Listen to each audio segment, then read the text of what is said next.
faith, family and freedom in Cuba, Belgium, Brazil, Congo, UK and all over the USA to crowds from 14 to 40,000. International leadership speaker, trainer and coach. Author of Learn to Raw Leadership, Attitude Hack, Live a More Excellent Life, 5 Battle Strategies of a Victorious Warrior. 2021 President's Lifetime Achievement Award recipient. Founding partner of the John Maxwell team. Toastmaster International Speech Competition semi-finalist. Founder of Tell It Like It Is TV, ThatGuyRocks.com and ThatGuySpeaks.com. Creator of Storypower TV, Transforming Grace TV, and Leading Leaders Podcast. Producer of 4 TV programs and podcasts for Liftable TV and World Trumpet Television as well as multiple social media channels. Please help me welcome J Loren Norris. I remember one time somebody saying, I go to a lot of these classes, these chamber type meetings, and I get really frustrated with them because I feel like I'm not really going to learn anything or gain anything, but I have watched you take people's stories and retell them all day long, and I think your class has the wrong name. I used to just call it the Tell It Like It Is Advanced Communications class. And he said, no. You need to call it the I Can Tell Your Story Better Than You Can, and I Can Prove It class. Well, it was kind of a catchy quote, but not everybody liked it. In fact, I had a pastor stop me one time and go, okay, you can tell my story better than I can. Go ahead, tell me. I'm like, well, that kind of misses the point. The point is that Storypower is a formulaic process of retelling a story. And once I hear your story, I can give it back to you, probably with a more impactful path of the story. It doesn't mean I know your story better. It just means I can tell the story that you've already told in a better format. So, there you are. That's what we're going to see in today's episode of Leading Leaders. Stay tuned. Subscribe now for our extensive video library of leadership lessons promoting faith, family, and freedom.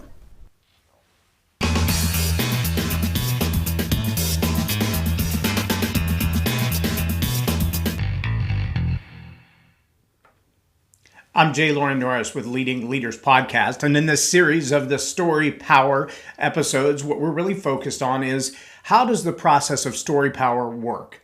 How do we train people to tell better stories better?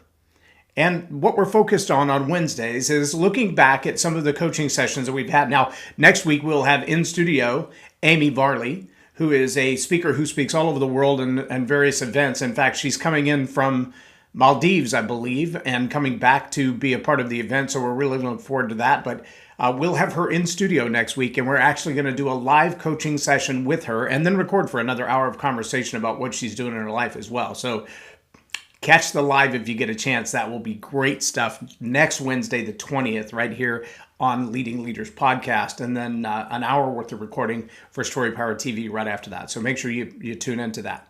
But today we have, from the Wayback Machine, we have a video that's been out on YouTube for, a minute now. And this is a video of actually a time that I was in a training class. I had been asked to do a preview for what we now call the Storypower Masterclass. Then we called it the Tell It Like It Is Advanced Communications course, which is way too long a title.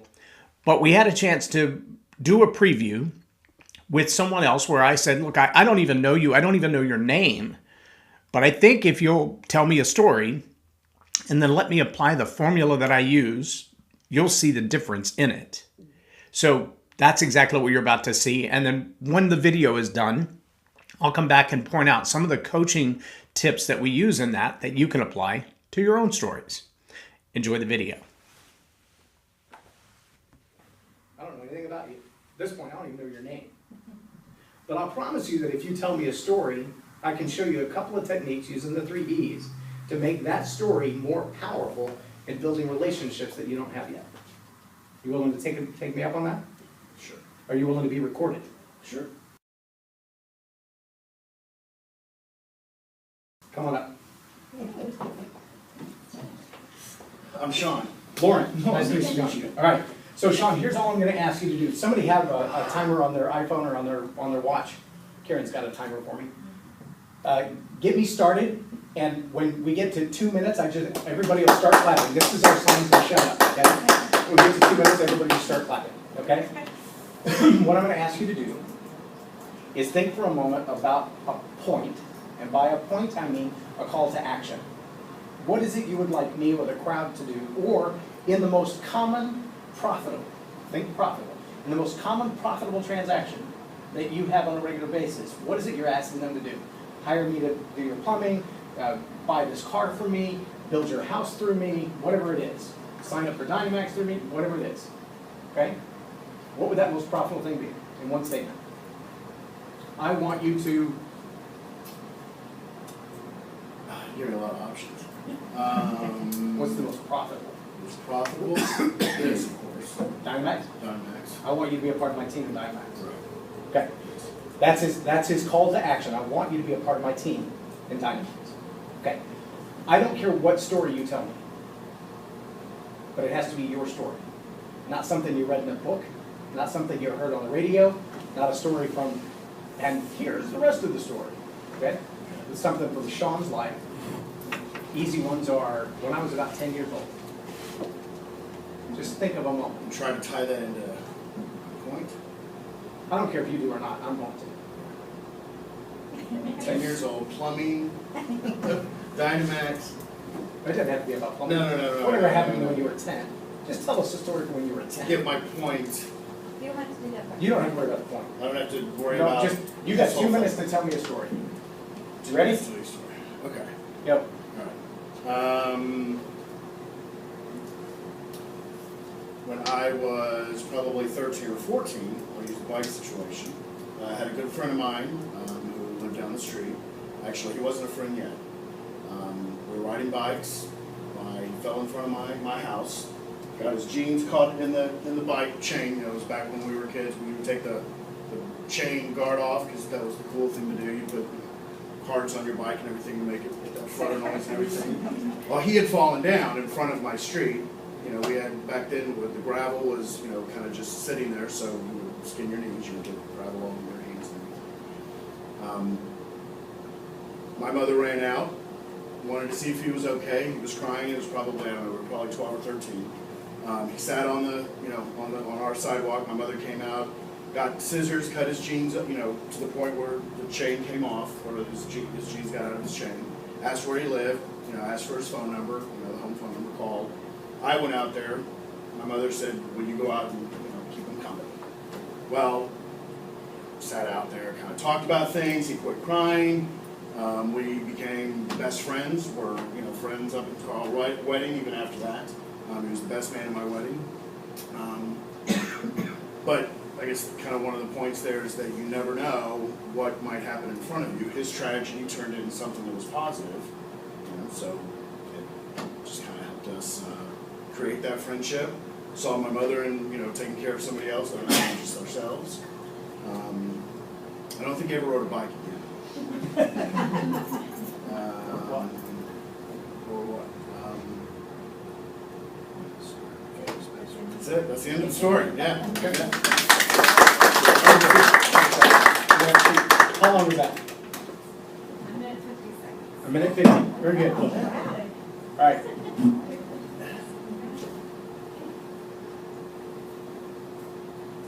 Mom comes in telling me, "You got to come keep this kid company. He's crying. He's screaming in the street. I've called his parents. I've already cut his pants off." "What, Mom?" "I cut his pants off. You know, they got stuck in the bicycle chain." It was common in our age. We would take the chain guard off, and you'd be riding, and all of a sudden that chain would just wrap around, and bam, all of a sudden your leg's stuck in there, and you can't pedal because your leg is stuck, and you can't go anywhere. All you can do is fall over. And so he did, in the gravel, right in front of my house.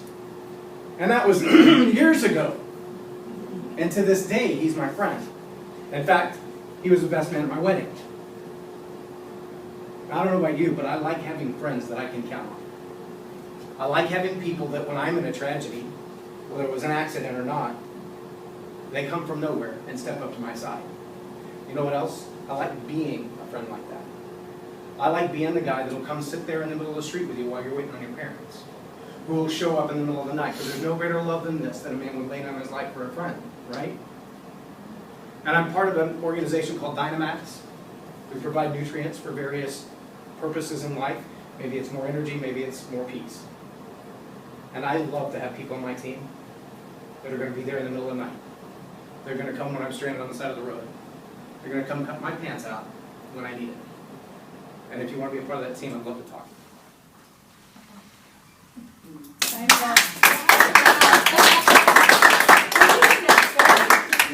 Yeah, we're using stuff. It really is amazing the value of a story that has a reference to an event in your own life. And what I mean by that is it's real easy to get caught up in telling a story that it's so unique to you that nobody else has ever been there. They can't experience it. Maybe it's not as common today, but I guess I grew up in the same era as our friend who told his story there, because I remember crashing my bicycle because I'd taken the chain guard off. And the reason I took the chain guard off is because those things always flopped around. And so everywhere you went, it sounded like your bike was a piece of junk. You would pedal and be like, with the chain rubbing against the inside of the chain guard, or it would come off on the back. And every time you jump on it, poke you in the leg. And that little piece of metal that went around the back wheel, it's always a mess. So we'd take them off, and they look cool. Anyway, if you take it off, it's just like raw, like real power. Yeah, until you get your chain caught on your pant leg. And it happened to me when I was probably 6 or 7, and I was about a half a mile from home. And I laid in the street and I screamed for my mother. But we lived in a housing development, and I was on the street where there were no houses yet, and nobody lived there. And it took me about an hour and a half, but I literally walked like I was on crutches, taking a step, dragging the bike, taking a step, dragging the bike, taking a step, dragging the bike, all the way home till I got in the front yard. And then I laid down in the grass and I cried, and I waited for my mom to realize I wasn't in the house. That's when she finally came out and cut my pant leg out of the pedal. Now, I can tell you, many years later, when my kids got to that age and they were taking the chain guards off and they were getting their pant legs cut, we didn't cut it off. We realized that if you just pick up the back of the bike and force the pedal to go forward, you're going to have a hole in your pants, but they'll go all the way around the sprocket and pop out the bottom side, and the problem is solved. If you, like our character in the story, have had a similar experience to that, then all of a sudden the emotions come flooding back from that story. That train wreck of a moment, that accident, that incident, the being stuck and stranded in need of help and nobody there to help you. All of those emotions come flooding back, and you can remember exactly what that's like. See, that's the value of telling an authentic, original, personal story. When you tell that not as a narrator, but as someone reliving that story, what happens is other people who have had a similar experience, and maybe not even having their pant leg caught in the bicycle chain, kind of similar experience, but I've been abandoned, left on my own, and I'm the only one that can solve this problem, and there's nobody else here to help me, kind of a problem. As long as that's true, you realize that there's nothing you can do about this. There's nothing you can do to solve this. You need help. You need outside help. And so the outside help that you want is the outside help that says, I'm going to step up beside you in this moment of crisis. I'm going to bring you assistance that you don't have. Now, in the story, the individual was in trouble.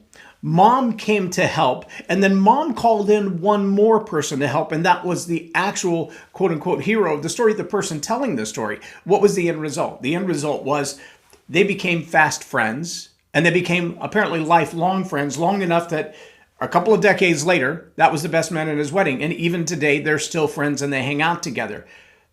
That's huge. But when we transfer that forward to his call to action, which he couldn't figure out what the relationship was to the call to action, but when you're in business, you always want to be the kind of business that's thought of as, these are the people I can count on in a crisis, regardless of what the crisis is. If your home is flooded and you need somebody to show up in the middle of the night and help you move all the furniture outside, that's a friend.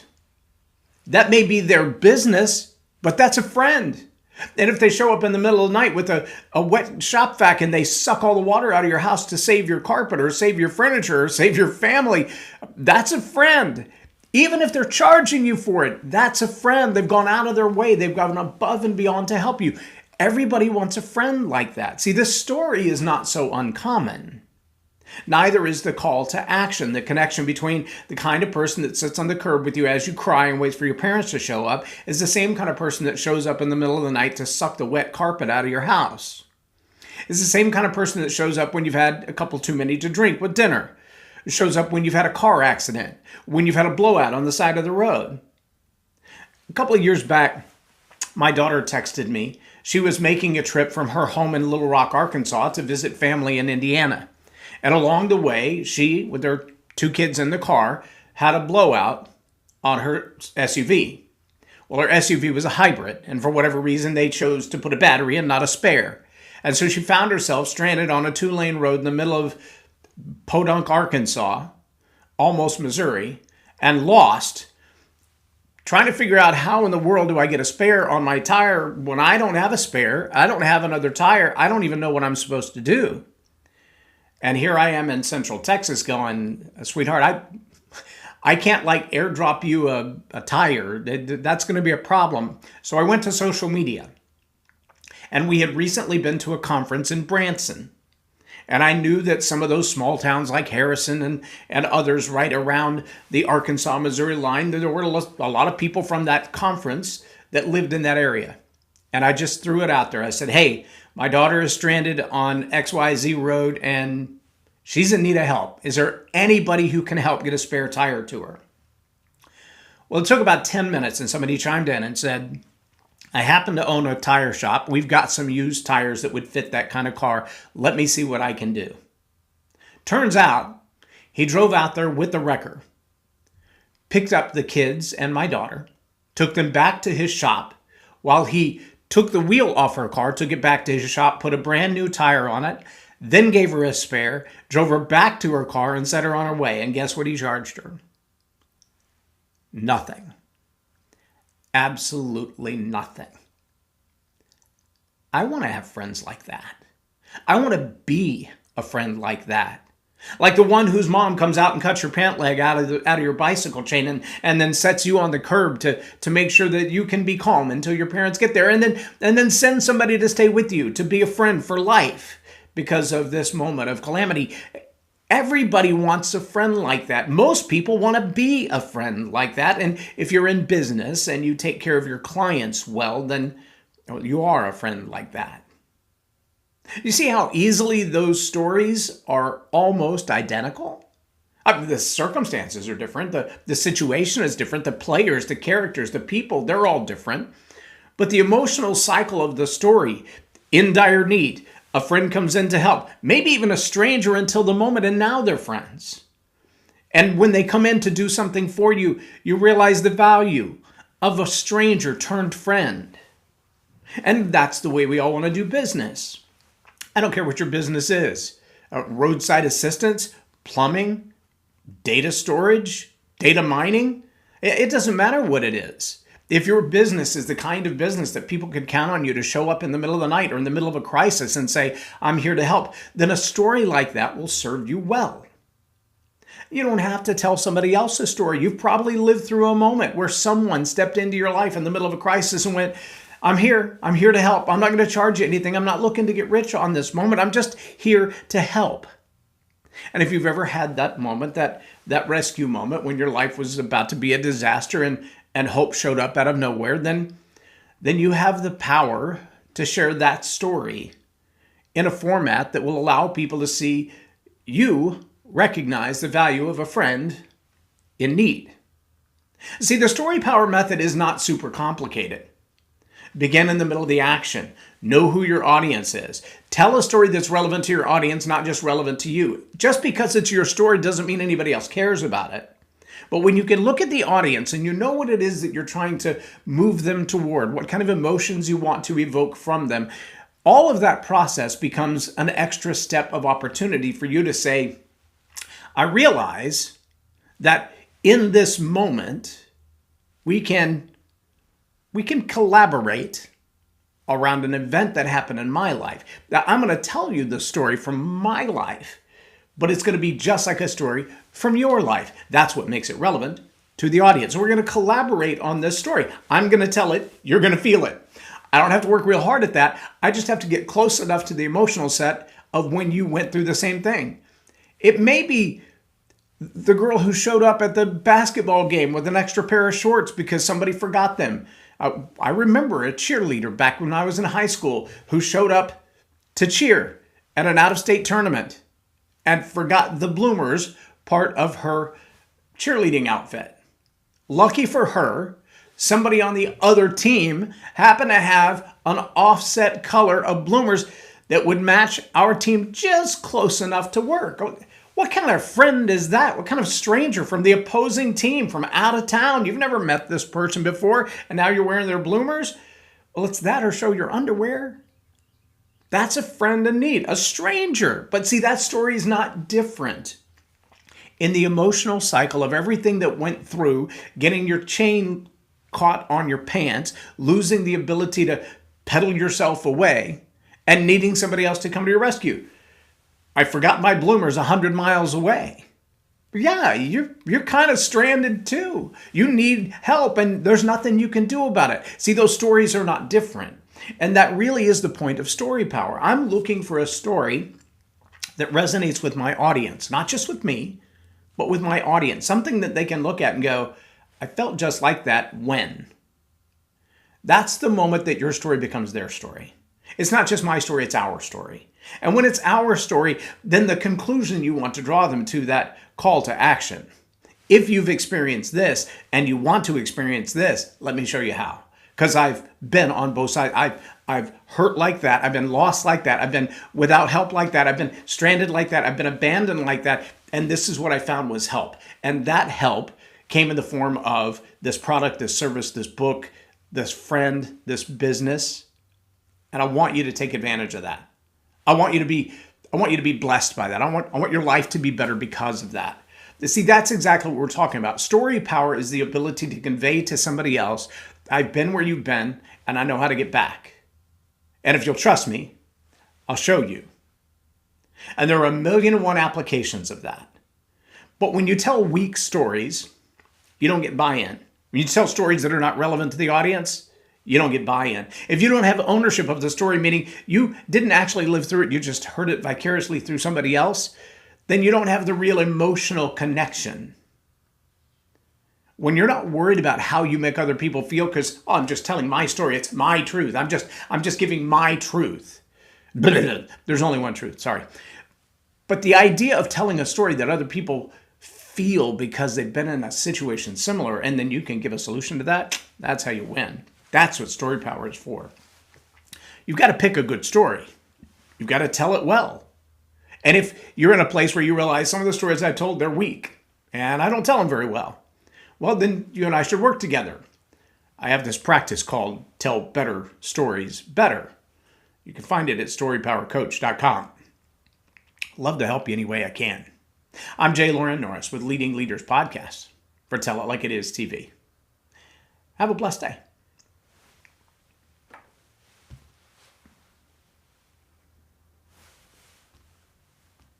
And I learned so much. I'm really going to have to sit down and go back through everything, and I think I might have to have some more coffees with Lauren, but it was totally worth my time, and I really highly recommend it if you're looking to grow your ministry, grow your business, grow your career.